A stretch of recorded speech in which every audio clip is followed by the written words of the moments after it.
Okay, so hello everyone. In this video, we're looking at the exercise of determining whether regular languages are closed under a given operation. In this case, the operation is the duplicate operation, which is a language operation that essentially takes every single string in W and in the duplicate of that string sort of concatenates um, each string with itself, right? So if I have a string W and L, then the string, um, the corresponding string, which will be in duplicate L, will be WW. Okay. So for example, L is just a language that contains A, then duplicate A or duplicate L will be the language that contains A, right? Because why? Because, um, I can create AA by setting W to A and by concatenating it with itself, right? And so the question is, if you take a regular language, so the question is, if L is regular, then is duplicate of L necessarily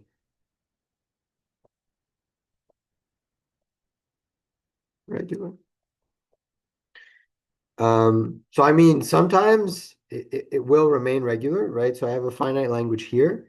I apply duplicate L to it, it remains finite. And so I go from a regular language to still a regular language, both because all finite languages are regular.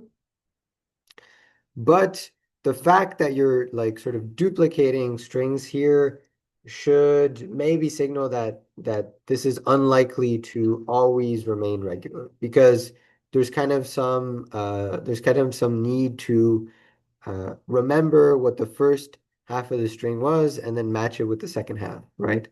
So when you start to have like strings of arbitrary length, then it starts to become iffy, whether a DFA can handle this. So in particular, let's just consider L as AN B, where N is a natural number. So what is duplicate L? Well, duplicate L is all of the strings that look like WW, where where the string W is an L, right? But now the string W and L looks something like A and B for some and N. And now this is not like the language concatenation. You're taking this N and you're reduplicating it, right? So you're getting something like, so if this is A and BN, then WW is A and B, A and B, right? Okay, so then that means that duplicate L is going to be the language that looks like A and B, A and B for some natural number in N.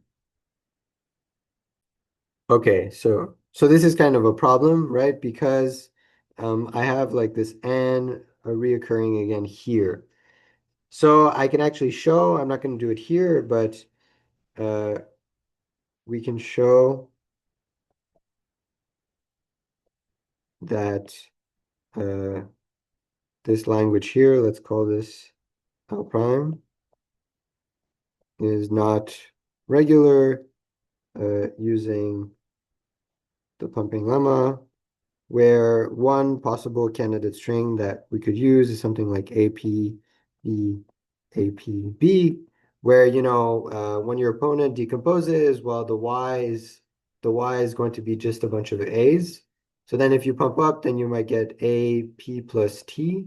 And then the number of A's here is going to be different from the number of A's here, which kind of contradicts what the condition of the language should be. Okay, so although it was true for like maybe finite languages, and it's also actually probably true for some infinite it's also probably true for some infinite regular languages. Like for instance, if I had used the argument on L is AN, Then, duplicate L.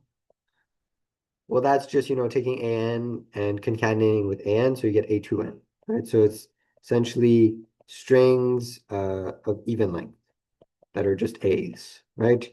So, this is regular, and this is still regular, but for regular languages to be closed under an operator, it should be that for every regular language that you can imagine, when you apply the operator, you stay within the realm of regular languages.